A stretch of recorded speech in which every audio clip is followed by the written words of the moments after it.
Bueno, estamos estudiando un problema específico, un problema importante, el problema del movimiento circular. Lo que hicimos ahora no es teoría general, es técnica de descripción del movimiento circular. Nada más y nada menos. Y nos lleva a toda una práctica y un lindo tema para hablar de fuerzas y hablar de aceleraciones, que nos permite pensar y aprender más que lo que teníamos hasta ahora. Entonces, hablamos de, que quedó este pizarrón, movimiento circular, basta con conocer el ángulo en función del tiempo. El ángulo lo vamos a dar en radianes y como imagen de la partícula dando vueltas tenemos el valor del ángulo puesto como un puntito en el eje, en la recta numérica donde representamos los ángulos. Ustedes tienen que visualizar un puntito que anda por acá viajando como si fuera de la práctica 2. Una posición que depende de x, un número que depende de x. Una sola función, θ de t. Insisto, es una sola función θ de t en función del tiempo. No son dos por separado x y y, vamos a manejarnos con una sola, θ. Y esa variable es angular.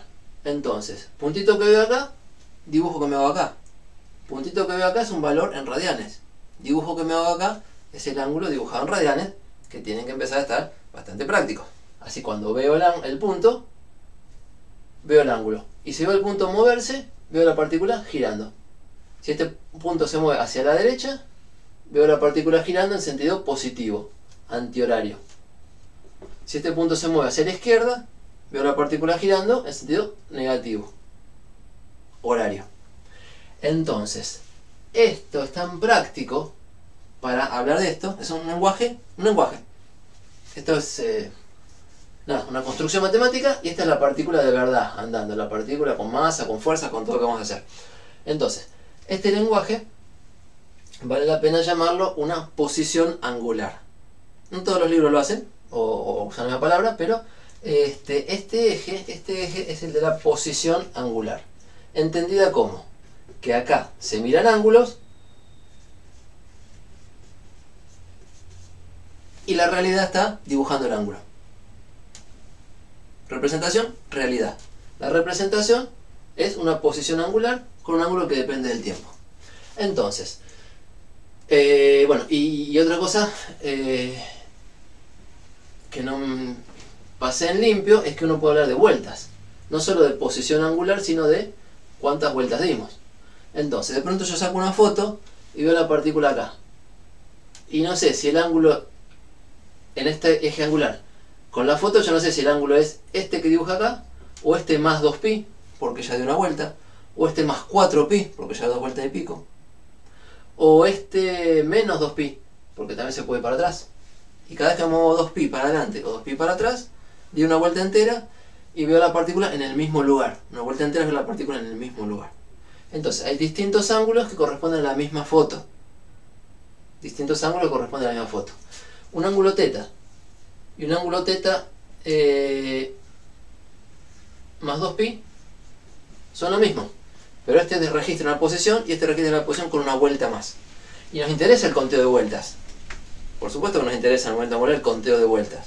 Entonces es más útil trabajar sobre la posición angular que trabajar sobre el dibujo, porque además de la posición nos tira el conteo de vueltas.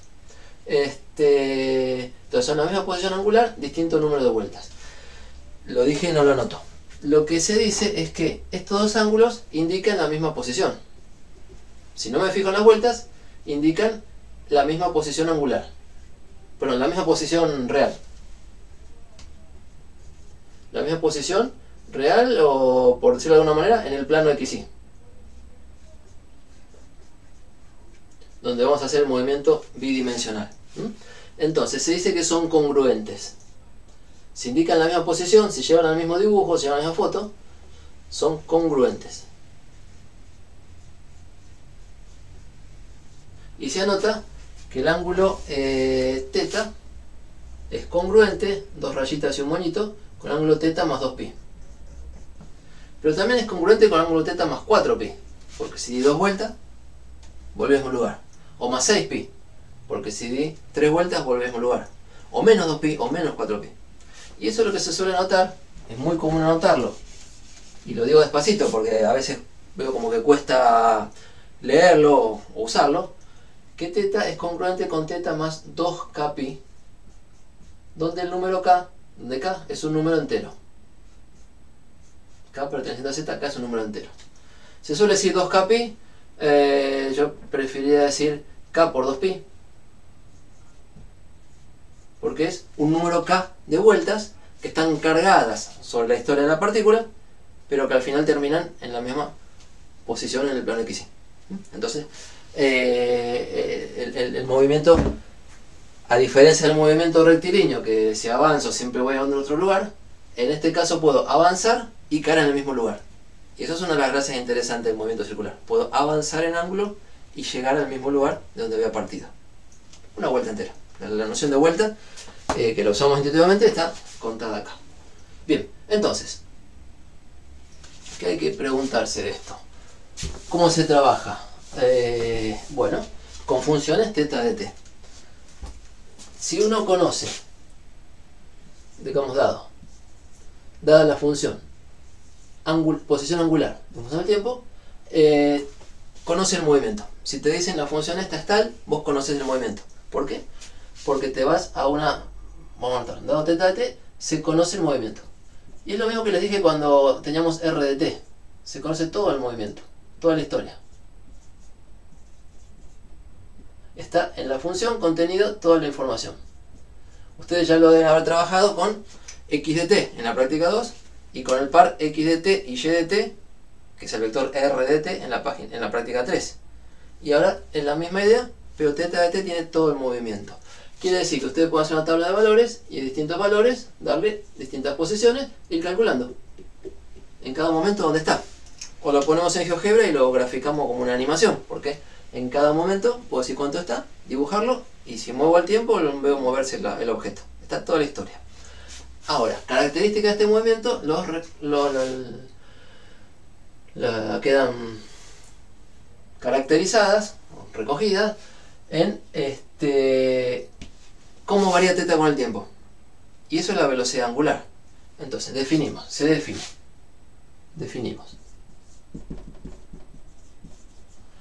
La velocidad angular es la idea de velocidad, que ya conocemos, pero pensada en el eje de posición angular, que es cómo cambia la función θ con el tiempo. La velocidad angular la notamos con una letra omega, es una función del tiempo en general, y se calcula como la derivada de la función angular, o de la posición angular, respecto del tiempo. Y si uno tiene una gráfica de posición angular respecto del tiempo, ustedes saben que la derivada pesca el crecimiento. O sea, si tenemos ya lo hicimos, pero si tenemos un intervalo de tiempo, de t, y cuánto cambia el ángulo diferencial de θ, el cociente de θ sobre dt es la pendiente de esta gráfica. Escrita en este momento en radianes sobre segundo. Las unidades de esto son radianes sobre segundo.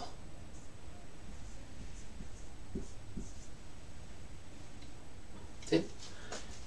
Y si la velocidad angular es positiva, quiere decir que el ángulo crece. Y si el ángulo crece, es que gira en sentido positivo, antihorario. Y si la velocidad angular es negativa, quiere decir que el ángulo va decreciendo. Este cociente.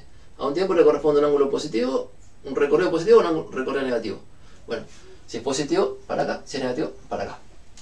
Que es lo mismo que decir que en este eje, y por analogía con lo que ya saben en la práctica 2, si la velocidad angular es positiva, la marca de la posición angular se va a ir moviendo para este lado, y si es negativa se va moviendo para aquel lado. Entonces, insisto, ver en el eje de posición angular estas cuestiones las hace idénticas a lo que ya trabajaron en la práctica 2 y van a aprovechar esa experiencia. ¿Y a qué se llama aceleración angular? Bueno, aceleración, como siempre, es la variación de la velocidad. Si decimos aceleración angular, es la variación de la velocidad angular. Se anota con la letra alfa, en la práctica, en todos los libros de física 1, es una función del tiempo en general, y se define como la derivada de la velocidad angular respecto del tiempo. O sea, velocidad es derivada de la posición, y aceleración es derivada de la velocidad. Angular. Todo lo que dije, angular. Mirada en este eje y entendida como giro en la circunferencia. ¿En qué unidad es la aceleración angular? En radianes sobre el segundo cuadrado. Esto es análogo a que la velocidad lineal está en metros sobre segundo y la aceleración lineal en metros sobre el segundo cuadrado. Ahora lo que medimos no son metros, son radianes. Entonces, radianes sobre segundo para omega, radianes sobre segundo cuadrado para alfa. ¿Estamos con este cuadro? Y lo puedo hacer a esta altura así, compacto. ¿Por qué? Por dos cosas. Una, porque ya entendimos qué significa el ángulo θ en función del tiempo. Lo entendimos, lo presenté en la primera parte de la clase. Y otra porque, ya entendimos cómo son los movimientos en la recta. Y el movimiento de la posición angular es análogo, equivalente al movimiento de un punto en la recta. Bien. Y eso significa esto dando vuelta. Así que empecemos a mirar dos casos de movimiento circular. Dos casos que decir, dos ejemplos de funciones θ de t. Los miramos con más detalle.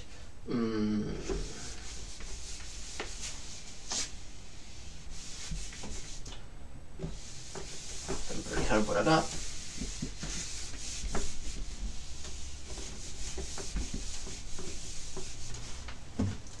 Ejemplo.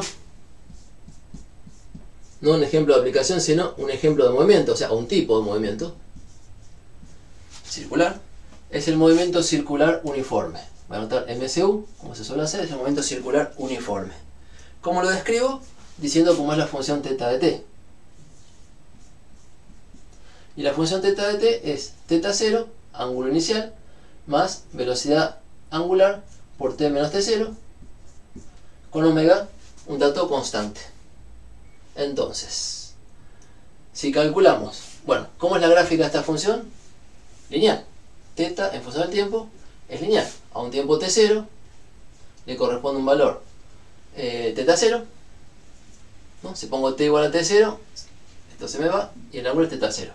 Y a partir de ahí, la función es lineal y la pendiente de esto es omega.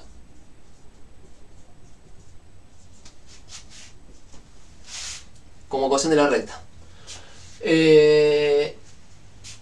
Si calculamos la velocidad angular, que es la derivada de esta función del renglón de arriba respecto del tiempo, nos va a dar la derivada de la constante que es 0, se va, más la derivada de omega por t, que es omega por 1, omega, menos la derivada de omega por t0, que t0 es una constante, así que ese término constante se deriva y se va. O sea, redescubrimos, porque ya sabíamos, porque es igual al movimiento rectilíneo uniforme, ¿no? Que si la función posición es lineal, la función velocidad es constante. Y esa es la característica del movimiento circular uniforme. Velocidad angular constante. Va girando parejito. O sea, el ángulo se va moviendo parejito acá. Y en el dibujo, de cómo gira la cosa,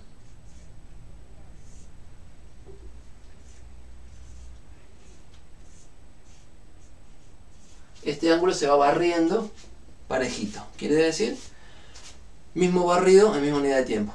Tantos radianes por segundo, que es la velocidad angular. Y la aceleración angular, que es la derivada del renglón anterior,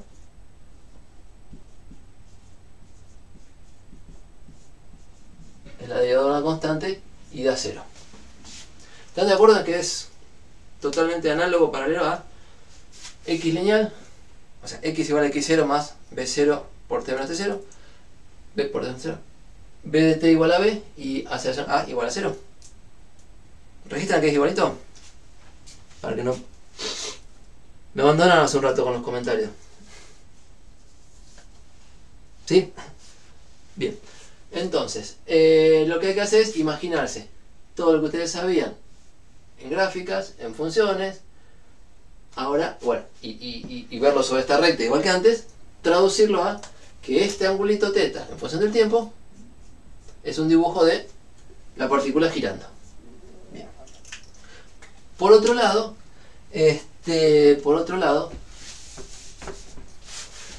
repaso que esto es lo que se logra derivando. Pero también podemos trabajar integrando. Entonces, si sabemos que la velocidad angular omega de t es un valor omega constante, podemos integrar para sacar la posición. Si omega de t es constante, seguro que la aceleración es cero derivando. Pero la posición pasa por decir, omega es la derivada de θ respecto del tiempo. Entonces, un diferencial de ángulo recorrido será omega por un diferencial de tiempo. Un tiempo transcurrido, un ángulo recorrido. Infinitesimal, ¿no? Entonces, el ángulo girado entre t y t, entre un tiempo t, entre un tiempo t0 y un tiempo t, el ángulo girado, ¿cuánto cambia el ángulo? Es la integral desde t0 hasta t de omega por diferencial de t. Este omega que es constante sale afuera. Si es constante lo puedo hacer, si no tengo más trabajo.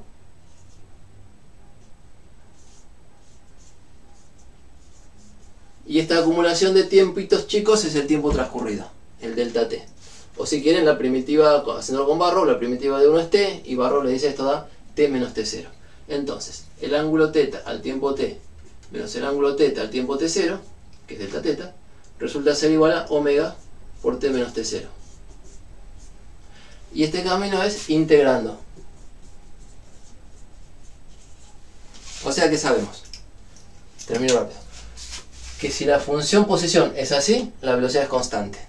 Y si la velocidad es constante, la función es así, que es la misma, ¿no? Si paso esto con signo más, para este lado, es la misma. Entonces es equivalente saber que la función es lineal y que la velocidad va a salir constante, o que la velocidad angular es constante, saber que la función posición angular va a salir lineal. Repaso que ya lo hicimos, y en aquel momento eran más niños, o sea, pasamos un mes muy denso, y en aquel momento nos costaba más, y espero que hoy este juego de derivar e integrar quede más, que sirva como repaso. Bien, entonces, el movimiento circular con velocidad constante, momento MCU, voy a borrar este bocadito.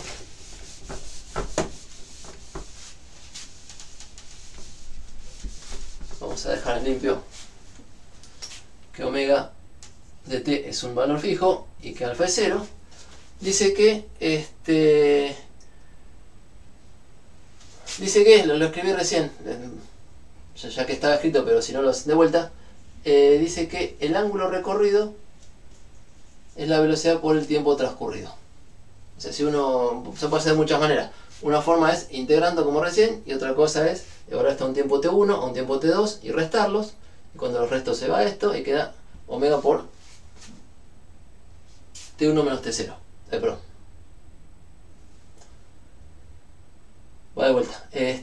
Para cualquier par de instantes T1 y T2, la posición al tiempo T2 menos la posición al tiempo T1 la pueden evaluar acá dos veces, las restan y les queda omega por T2 menos T1. O sea que delta t, delta θ es omega por delta t. Y se puede trabajar por regla de 3 simple. O sea, ¿por qué? Porque el ángulo recorrido o girado es proporcional al tiempo transcurrido. El ángulo girado es proporcional al tiempo transcurrido. Entonces, doble de tiempo, doble de ángulo. Triple de tiempo, triple de ángulo. Eso es que va uniforme, parejito. Movimiento circular uniforme. Entonces, lo que uno ve es que si arrancamos en una posición θ0, puedo dejar acá, pero lo pongo acá afuera, cuando pasa un tiempo, estamos de vuelta en el mismo lugar. Y cuando pase el tiempo necesario para girar 2π. Y cuando pasa otra vez ese tiempo, estamos de vuelta en el mismo lugar. Y cuando pasa otra vez ese tiempo, estamos en el mismo lugar. Y el tiempo necesario para dar una vuelta es siempre el mismo. Entonces, el movimiento se dice que es periódico en el tiempo. Cada cierto intervalo de tiempo se repite. Cada cierto intervalo de tiempo se repite. Ese intervalo de tiempo en el cual damos una vuelta entera,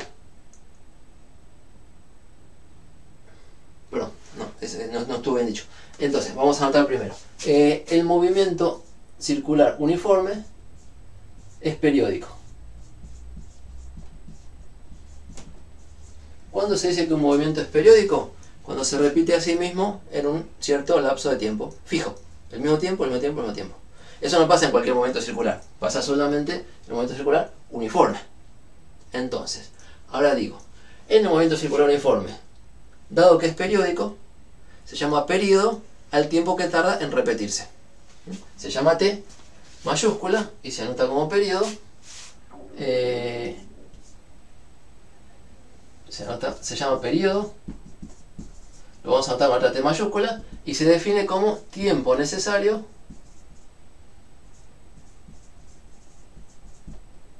para repetir el movimiento o para volver al mismo lugar. Me gusta más decir para repetir el movimiento. ¿Y cuánto vale en este caso ese tiempo? Bueno, es el tiempo que tengo que poner acá para que el ángulo girado sea 2pi. Entonces, decir esto en palabras es lo mismo que decir que 2pi, pensado como ángulo girado, sea igual a la velocidad angular por el tiempo necesario, que le puse nombre, lo llamo T mayúscula. Entonces, el periodo tiene que ver con la velocidad angular. Y si vamos con más velocidad angular, más vueltas por minuto, tenemos periodos más cortos. Y si vamos más lento, tenemos periodos más largos. Entonces, sale esta relación que es interesante recordar. Perdón, bueno, ya lo arreglo. T igual a 2pi sobre omega. Digo perdón porque lo tengo que refinar un poquito. Puede ser que cuando pasa un tiempo t, el ángulo girado sea 2pi, porque vamos por este lado, que sea menos 2pi. Igual se repite.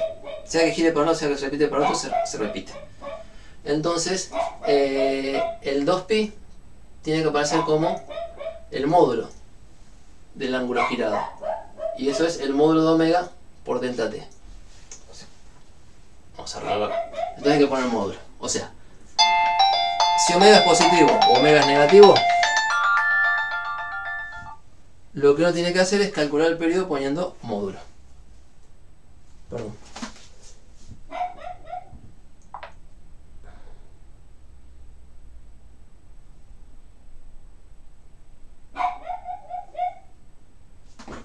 Bien. Entonces, el periodo es 2pi sobre el módulo de omega. Sea positivo, sea negativo omega, vaya por un lado, vaya para el otro, el periodo es 2pi sobre un número positivo. Es el tiempo necesario para dar una vuelta. Y acá se nota entonces que si omega es más grande, si vamos con más velocidad angular, el tiempo es más chico. Y está razonable. ¿En qué unidad se mide el periodo? Si es un tiempo, se tiene que medir en segundos. Y fíjense que cuando uno hace las cuentas, este 2pi es como radianes. Y esto es radianes sobre, omega es radianes sobre segundo. Entonces, si omega, vamos a discutir unidades. Si en una cuenta de estas pongo acá abajo omega como una cantidad de radianes sobre segundo, y acá arriba pongo el ángulo, tengo que poner 2pi radianes. Como que se van. O, si quieren, ponen 2pi, que es más común decir el ángulo es de 2pi, y ya les suena, y radianes cuando quieren lo tachan. No lo simplifican con nada, lo tachan porque tienen ganas de borrarlo. Y eso tiene que ver, como les conté la hora pasada, que los radianes, anotar radianes es un cartelito. Los radianes son adimensionales, en realidad. No hay un número multiplicando, no hay una unidad multiplicando. Es un cartelito. Así que si el cartelito me venía bien, lo pongo, y si el cartelito me venía mal, lo saco. Y entonces, esta cuenta no da. Bueno, quiero decir, si uno le hace con número arriba y omega en radianes sobre segundo, cuando uno hace la fracción dividiendo, quedaría segundo sobre radian. Y no me gusta decir que un tiempo va en segundos sobre radian, no tiene nada, no tiene sentido. Entonces ese es el momento de borrar radianes, es decir, el periodo da en segundos. ¿Sí? Eso lo comento porque les va a pasar en las cuentas. Ponen las unidades, trabajan como aprendieron, y a veces los radianes quedan desubicados. Y es un reflejo de que están porque uno los puso como un cartel, en realidad no estaban. Entonces cuando uno quiere los anota, porque le da sentido a la frase, sobre todo cuando mide ángulos. Y cuando mide cosas que no son ángulos, los tacha, lo borra. Bien. Periodo 2pi sobre velocidad angular. Y relacionado con el periodo, cualquier movimiento periódico es un movimiento, bueno, por ejemplo, oscilaciones de algo en un resorte, se repite a sí mismo. En muchos casos hay cosas que se repiten y no mido ángulos, simplemente mido el recorrido completo, el ciclo completo. Y un ciclo de oscilación acá es una vuelta. Un ciclo de movimiento es una vuelta. Y una vuelta son 2pi radianes. Entonces, se define la frecuencia, es otra palabra importante. La frecuencia de un movimiento periódico es la cantidad de veces que se repite por unidad de tiempo. La cantidad de ciclos, si quieren, en general. La cantidad de vueltas en este lenguaje. La cantidad de revoluciones, se dice también cuando damos vuelta. Una vuelta es una revolución. Entonces la frecuencia, vamos a poner con la letra F, y termina siendo 1 sobre el periodo. Porque la frecuencia es inversamente proporcional al periodo.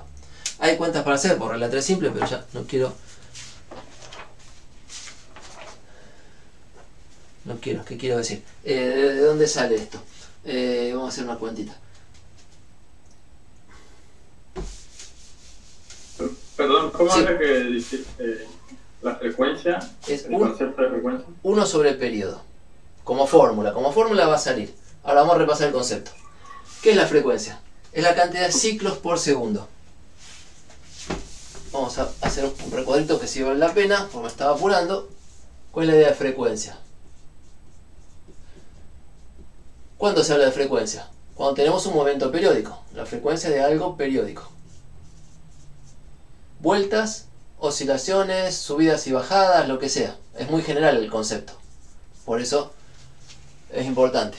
Frecuencia de algo periódico es la cantidad de ciclos o de repeticiones.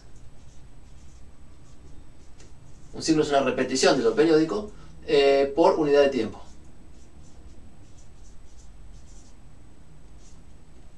Por segundo, digamos. Entonces, como el movimiento es periódico, uno se puede hacer una cuentita de regla 3 simple. Pone en esta columna los tiempos y pone en esta columna los ciclos.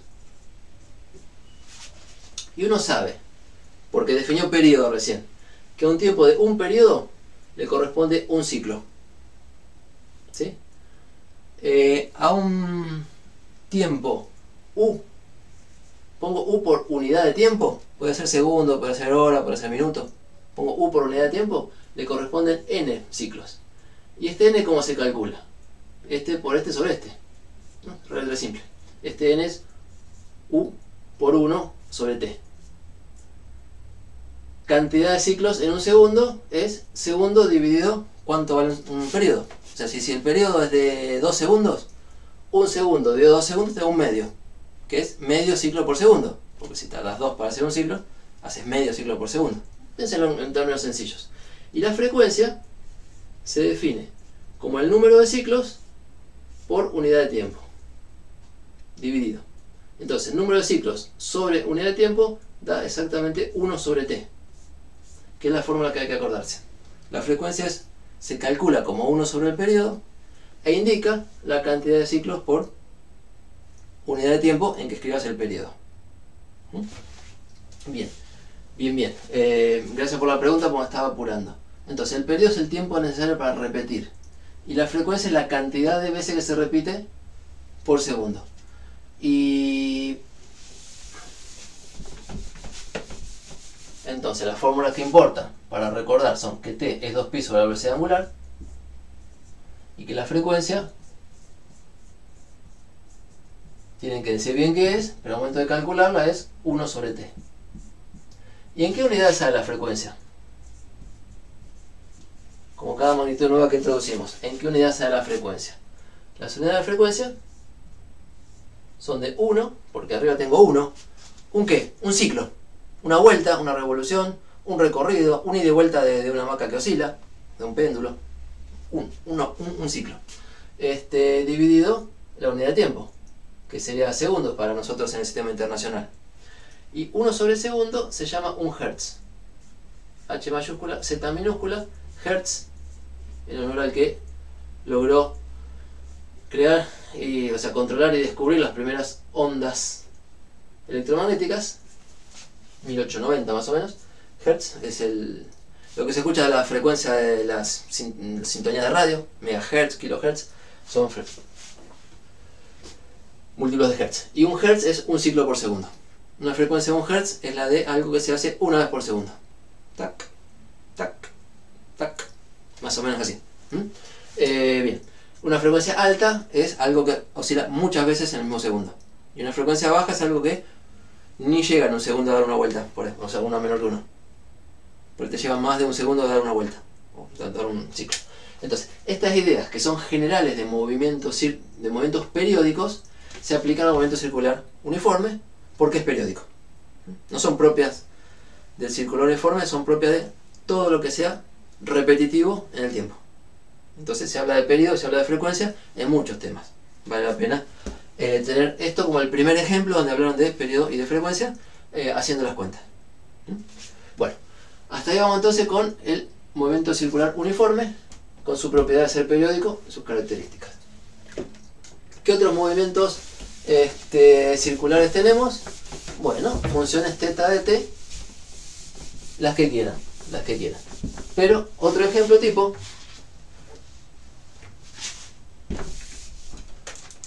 que es el movimiento circular uniformemente variado, es el que tiene función θ de t cuadrática. Y me da ganas de ir escribiendo la función a la vez que hablo de las características de cómo se obtiene integrando. Como dice al costadito, lo voy a ir haciendo desde ahora. ¿Cuál es la característica del movimiento circular uniformemente variado?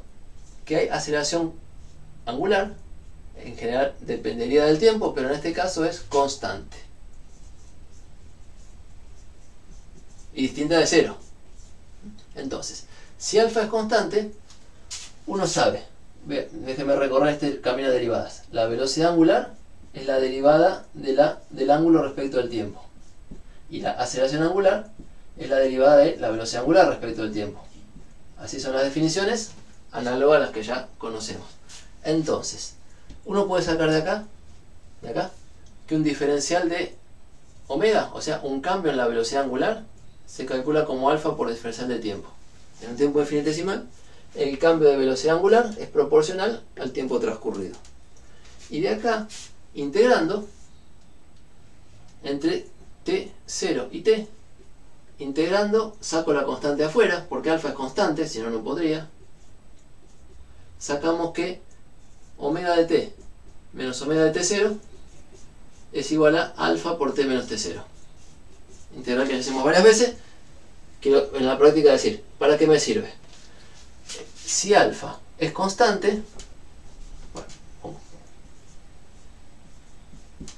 el alfa, que en general es la función del tiempo, es un alfa constante, uno puede hacer la integral y sacar información de cómo es la velocidad angular. La velocidad angular en función del tiempo es omega de t0 más alfa por t menos t0. Y de esta relación entre velocidad angular y ángulo girado, saca que un ángulo girado infinitesimal es velocidad angular por diferencial de tiempo. Como que paso multiplicando el diferencial de tiempo. Pero una velocidad angular que no es constante, que depende del tiempo. Y la acabo de poner acá. Es esta. Entonces, si hago la integral entre t0 y t, voy a hacer la integral entre 0 y t, pero no puedo sacar el omega afuera, porque omega ya no es constante.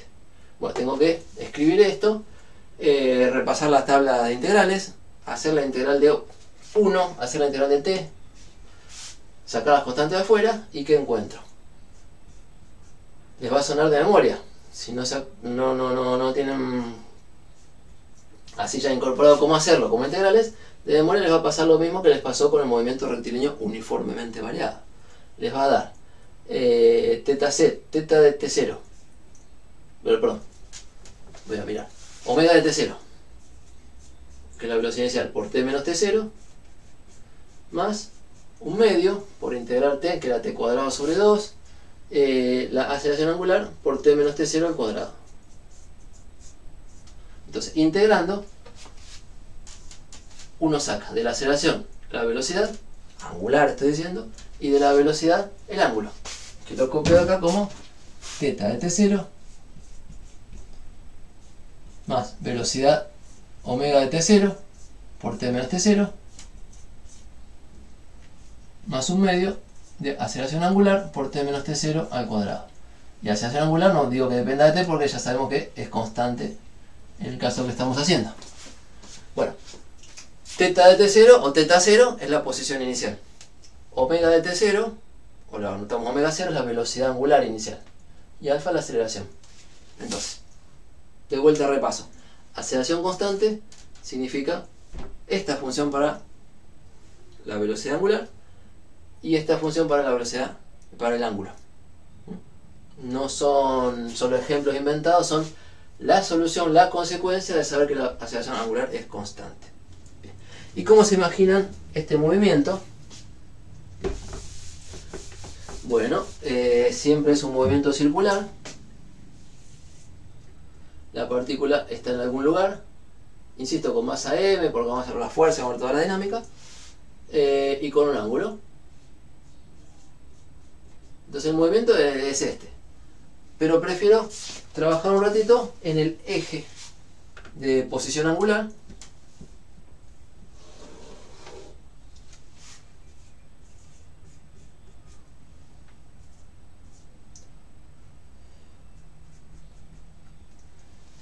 E imaginarme el ángulo θ o la posición de la partícula como un punto moviéndose en este eje. Y las ecuaciones son exactamente las mismas, o sea, las ecuaciones horarias, las que describen todo en función del tiempo, son exactamente las mismas que las del movimiento rectilíneo uniformemente variado. Entonces, el ángulo se mide sobre el eje, la velocidad angular dice si va para un lado o para el otro, si es positiva para acá, si es negativa para allá, y la aceleración angular dice cómo cambia la velocidad angular. Nada más. Si omega es positivo y alfa es positivo, va a ir cada vez más rápido. Si omega es positivo, que va hacia la derecha, y alfa es negativo, va a ir frenando. Bueno, y el movimiento de este punto, acelerado o frenando, que ya acelerado, digo, cada vez más rápido, o frenando, o yendo para allá, o todas las alternativas que haya, bueno, ya están entrenados para manejarlo. Entonces lo piensan acá y lo copian acá. ¿Sí? Acá va a pasar, por ejemplo, que si voy con aceleración constante positiva, y bueno, voy a tardar un tiempo en hacer 2pi, pero para hacer otros 2pi voy a tardar menos tiempo, ¿no? Porque ya voy más rápido. Y para hacer otros 2pi, digo, esto por ahí lo recorro en 3 segundos y después me lleva 1,5 y después me lleva, no sé, ¿cuánto? Hagan las cuentas. Pero me lleva menos tiempo cada vuelta. Entonces me lo imagino girando cada vez más rápido. Y desde ya que no es periódico. Para dar una vuelta nunca pasa el mismo tiempo. Entonces todo eso de periodo y frecuencia, ni hablar acá, ¿eh? No me vayan a hablar de periodo y frecuencia con este que no es periódico. Digo, no es nada que no esté a la vista, pero insisto para la práctica. No es periódico. Nada de periodo, nada de frecuencia, porque acá no corresponde. Esas eran cosas de los movimientos periódicos. Bien. Bueno, con esto termino con la parte angular del movimiento. ¿Sí? Y les digo que aparte de los ejemplos esos hay más. Por ejemplo, para tenerlo presente, no borro para no molestar, pero otro ejemplo. Un péndulo. Tengo un hilo colgado al techo, tengo una partícula, la separo de la vertical y la suelto. Y el peso que tira la partícula para abajo me la hace volver. Y cuando gana velocidad y sigue de largo, y el peso este lado me la hace volver. Y el movimiento este es ida y vuelta, que no llega a completar una circunferencia, pero la trayectoria sí es circular. La trayectoria de un péndulo tiene características circular, porque el tramo es circular. No hace falta una vuelta entera para hablar de movimiento circular, ¿eh? Cualquier tramo circular, un vehículo que viene por un camino así y pega una vuelta, y bueno, desde acá hasta acá, un tramo de movimiento circular. ¿Sí? O sea, esto se combina con las demás cosas que tengan. Mientras haya un pedacito de circunferencia recorrido, usamos movimiento circular. No usamos periodo, no usamos frecuencia, insisto. Usamos que hay velocidad angular, aceleración angular, si es que hay. O velocidad angular constante, o lo que sea. Valga el comentario de que hay este y distintas situaciones donde no es una vuelta entera, no es una circunferencia entera, igual sigue siendo que se puede describir con, bueno, el tramo que corresponde al movimiento circular. Vamos hasta ahí. La velocidad angular es una magnitud vectorial. ¿Me repetís la... Ahí vamos. Repito. Yo hice todo este trabajo con variables angulares. No hablé de X y de Y, no hablé de R. Entonces no estoy hablando de vectores. Estoy hablando de un número real. En ese sentido, es un escalar. El ángulo θ, medido sobre un plano, se ve como un escalar. ¿Le vamos a dar una interpretación vectorial? Sí, el lunes. Entonces, la aceleración es la derivada de la aceleración angular alfa. Probablemente ya estaba respondido, pero yo recién lo veo. No es otra cosa que la derivada de la función velocidad angular respecto del tiempo. La idea de cuánto cambia la velocidad por unidad de tiempo, medida en radianes sobre segundo la velocidad, radianes sobre segundo cuadrado, el ritmo de variación de la velocidad en el tiempo. Estamos con la descripción angular en un plano, no nos metemos en el espacio, que se puede hacer, lo vamos a hacer, no nos metemos con vectores todavía. Hasta ahí, digamos, alfa y omega, nunca les puse una flechita encima. Pregúntense en la cantidad vectorial porque probablemente lo hayan visto y se puede, o sea, tiene una interpretación vectorial, pero es más elaborada. Primero aclaramos esta y el lunes trabajamos con eso. Bien, bien, encontré esas preguntas. Buenas preguntas. Entonces, nos queda un ratito. Y yo voy a cortar bien en punto porque tengo una actividad a las 2 de la tarde hoy. ¿Qué es lo que sigue una vez que uno tiene θ de t bajo control? La función θ de t, ok, vamos a poner. Ya lo entendimos, ya aprendimos, ya hicimos ejemplos. Bueno, en la práctica hay ejemplos que son hasta ahí. Lo que sigue es el aspecto vectorial. O sea, lo que sigue es recuperar la descripción vectorial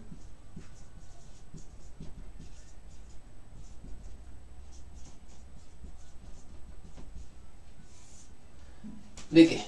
De que si tenemos un ángulo, porque estamos trabajando con estas convenciones, bueno, tenemos una posición de la partícula, un origen, ponemos sistema cartesiano XY, y entonces había un vector posición que dependía del tiempo. Recuperemos el R de t. Tenemos un R de t, vector posición, que tiene una parte X, como les conté al principio, y no era nada mal. Como les conté al principio, lo dejé ahí planteado, pero digamos, espero que haya resultado natural. Un R vector tiene coordenadas, y sabemos que X de t se relaciona, se recupera con el ángulo, porque el módulo de R, el módulo del vector R minúscula de t, siempre es igual al radio de la circunferencia. El módulo del vector R de t siempre es igual al radio de la circunferencia, por la cuestión de que el movimiento es circular. Con eso estamos jugando. Entonces, en esta circunferencia, voy a dibujar el triangulito rectángulo de las proyecciones. R mayúscula radio es la hipotenusa de este triángulo, X es el cateto adyacente al ángulo y Y es el cateto opuesto al ángulo, y entonces recupero estas componentes como R por coseno de θ es la X, pero de θ de t, y Y de t es R por seno de θ, pero θ dependiendo de t. Y este ángulo va a andar por cualquier cuadrante, entonces de golpe mi dibujo anda, no sé, por acá, y la partícula anda por acá, y el ángulo es así, y X es negativo porque el coseno acá es negativo, y Y es positivo porque el seno es positivo, o mejor dicho, van de la mano.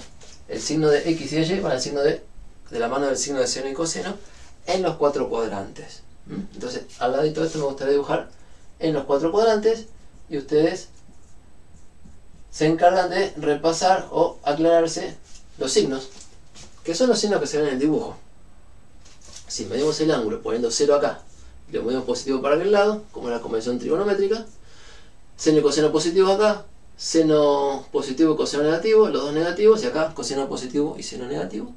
Como sale del dibujo, como sale de ver el signo de X y de Y. Bien. Con eso hay que manejarse, y entonces la representación nos sirve para toda la vuelta, y no para una sola vuelta, sino para después de haber dado 3 o 5 vueltas y un poquito, nos sigue sirviendo. Por eso pensamos a la función seno y la función coseno, por ejemplo, el seno de teta en función de teta, como algo que se desarrolla a lo largo del eje angular. ¿Vieron? El eje de posición angular que dibujé hace un rato sería el que tiene pi, 2pi, 4pi. O sea, el mismo eje donde uno va mirando cuánto vale el ángulo, como si se moviera este puntito. Bueno, ahí tenemos que mirar. Y para el ángulo que tengo, cuánto vale el seno y cuánto vale el coseno. Y están los dibujitos de recordar la función seno, que tiene esta pinta, que es oscilante, que va entre 1 y menos 1.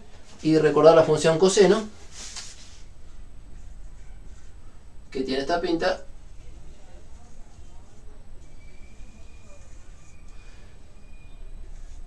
que tiene la pinta del seno en azul, pero corrida pi sobre 2 para allá.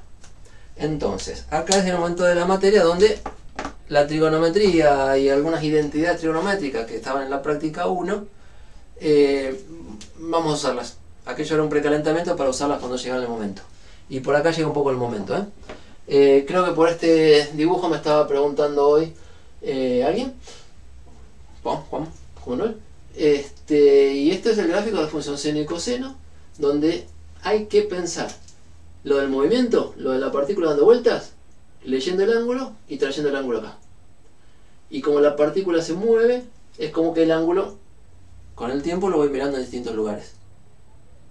Y entonces, cuando se voy con movimiento circular uniforme, el que va parejito, veo que X, que es el que va con el coseno, y bueno, vale dr a menos r, dr a menos r, dr a menos r, porque es la proyección. Mientras esto va dando vuelta, el X lo veo ir desde menos r hasta r. Y lo mismo con el Y. O sea, todas esas cosas se ven acá, y claro, hay que afinar la vista para verlas, pero están en esta matemática. La cuestión es que yo ahora quiero calcular velocidad vectorial y aceleración vectorial. ¿Y por qué quiero? ¿Para complicarles la vida? Desde ya que no, lejos de mí. ¿Por qué quiero? Y necesitamos. Porque la aceleración vectorial es la que entra en la segunda ley de Newton. La aceleración vectorial es la que tiene que ver con fuerzas. O sea, todo esto hasta acá, digamos, está como muy bonito. A mí me gusta, espero que le resulte bonito. Pero en ángulos es un lenguaje que se puede manejar, como les conté. Ahora, si quiero ver aceleración, necesito volver a coordenadas cartesianas, a componentes cartesianas de los vectores. Entonces, tenemos estas expresiones para x y para y, y la velocidad no es otra cosa que la derivada de la posición respecto del tiempo. Acá no hay teoría nueva, es volver a escribir lo que sabíamos en general. Lo usamos en el marco teórico, ya lo contamos todo. Lo usamos para movimientos de una dimensión, para movimientos con aceleración constante en 2 dimensiones. Lo usamos en la práctica 4, pensando en movimientos rectilíneos en general, no sé si había alguno parabólico. Pero ahora lo vamos a pensar más en general.